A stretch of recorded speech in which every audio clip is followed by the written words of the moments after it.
Hey, it's Aaron from AWOLNATION, and you're watching Toasted. Aaron, welcome to Amsterdam. Welcome to the interview.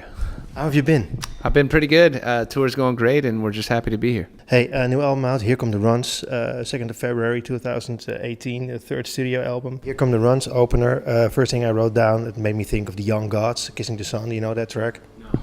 Okay, great track. It's very haunting. And I think the track, I also wrote down, it wrong foots me all the time. Because you drop the beat, then suddenly the guitars kick in. Could you tell me a little bit about the song and how you got it together? Yeah, it's important to have a fun opening track, of course, and a good way to start the set and the tour. And then for me, it was sort of a bit of a baton passing, like in a relay race when they pass the baton,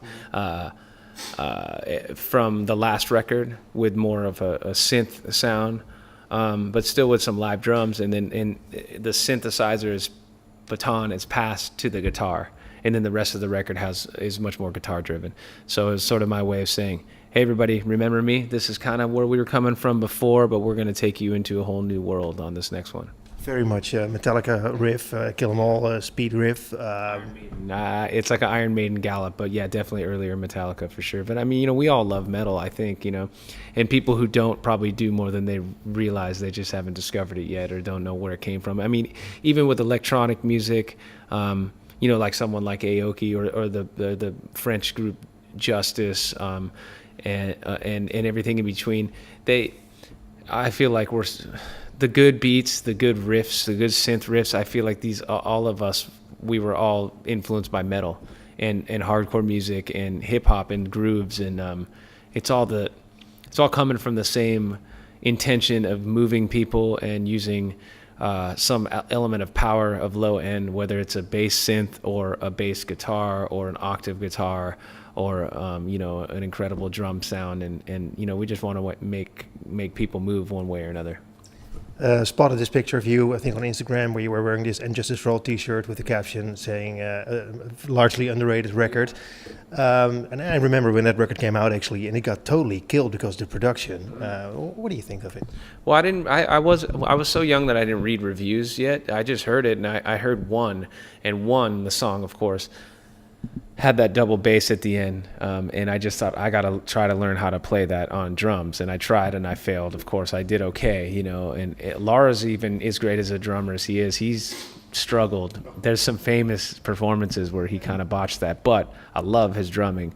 He's sort of like the Ringo Starr of metal in a lot of ways, I mean, he's such a huge influence on me as a drummer for sure, and the Black Album is he chooses such poppy fills and ways to go about things, and but anyways, yeah, that record is I think overlooked a lot because there's no bass on it basically, and they just kept turning down the bass, and that's pretty cool that they were courageous enough to make an album that basically has no low end, and it just shows off the guitars. I mean, when you listen to it now, it's a bit funny sounding, but just a huge record for me. The first 4 songs are incredible, and the whole album is great. Beautiful track, Handyman.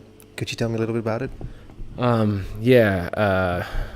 That was a pretty easy song to write. Came really fast. I heard a chord progression, and then just it kind of came all together pretty quick. I was sort of listening to Peter Cetera at the time, weirdly, and listening to some of his awesome 80s hits from different like movie soundtracks, and I think I just wanted to approach a song that didn't have a really aggressive vocal, because all of the songs that have been hits for me have been more of an aggressive vocal. So I thought it would be really neat and easy on my throat, and career to have a song that was more the sensitive side of my tone, and more of a singer-songwriter. And I listened to a lot of country music, 70s, 80s, early 90s country music while I was writing this record. So I think that's sort of, my best effort of a country song. I think it works out really well, actually. Thank you. Yeah, it's fun. People are, really responding to it, and it's our single right now. It's starting to take off. It's a really exciting time. Beautiful track. Hey, a little luck and a couple of dogs.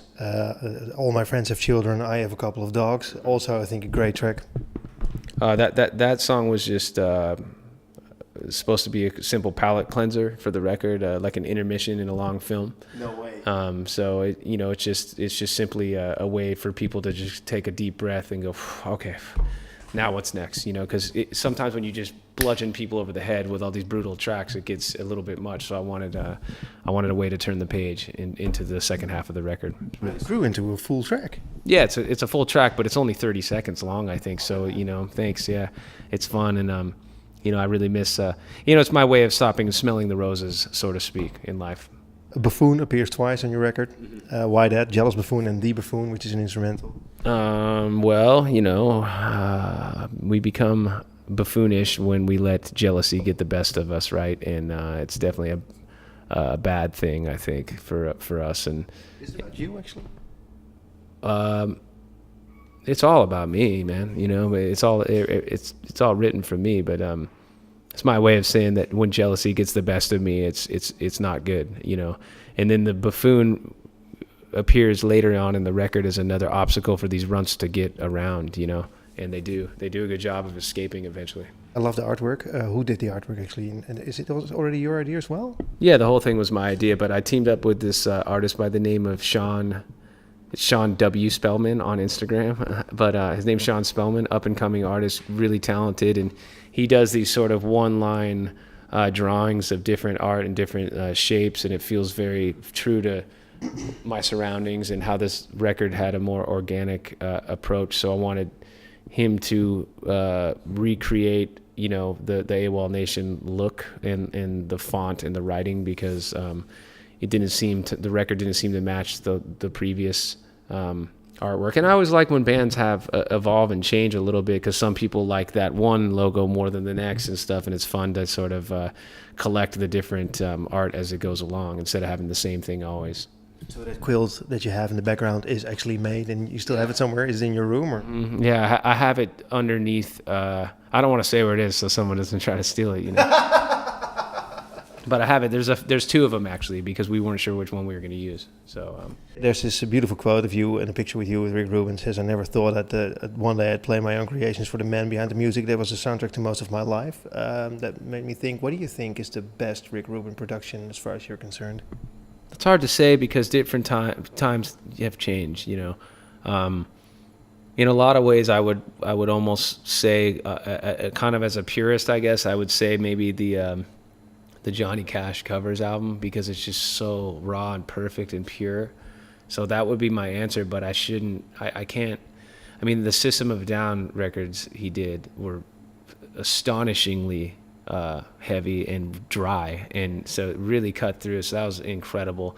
And I mean, you know, combining rap and rock music, that sort of, I don't mean like Limp Bizkit or anything like that, but back in the day, you know, License to Ill and Aerosmith and Run DMC and you know, everything in between was very, very substantial. And you know, I mean, he did Slayer. He worked with the Ghetto Boys. I mean, the list goes on and on and on. So it would be impossible to pick one, but I think it would be appropriate to choose the Johnny Cash covers album for sure.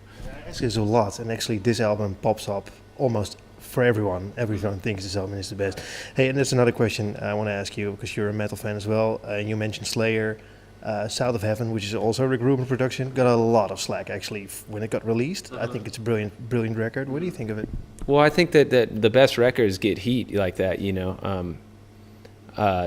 I've definitely run into some bad reviews of the last record I made, Run, and I thought Run was a really important record where I feel like I pushed the boundaries of recording in a lot of ways, and tells a story. And I read a few reviews, and I thought, of course, I was frustrated about it, you know, and it hurt my feelings a little bit because I'm human and all that. But I also thought I must be doing something right if I'm frustrating people as well, you know. So I think the same thing goes for I mean, you know, Rolling Stone trashed Led Zeppelin back in the day. They trashed the Smashing Pumpkins, and you know, that just happens. And so if some stuff just sucks, obviously, you know, but in the case of Slayer and Rick Rubin, you know, they just missed the boat, whoever was giving that review. There's this Save a Life donor match call for action on your Facebook page. What is it about? Yeah, so you can donate blood to help people. Find a donor match, right? Exactly. And we also have a really cool dog charity thing. Sorry, I'm spacing on words where we're trying to help by selling these dog collars and dog toys, and it's really cute and fun to see the AWOL logo on these dogs now, and then to help them as well. Why did you do this? There's a lot of natural disasters that affect animals more than, and that's often overlooked. You know, if there's like a crazy fire or a flood, and then a lot of dogs go homeless, and we're such dog lovers that, you know, my wife and I would love to take 60 dogs into our own home, but that would be chaotic, obviously. So this gives back a little bit to people who are trying to help get food and all that kind of stuff. Thanks so much for your time. Thanks for having me.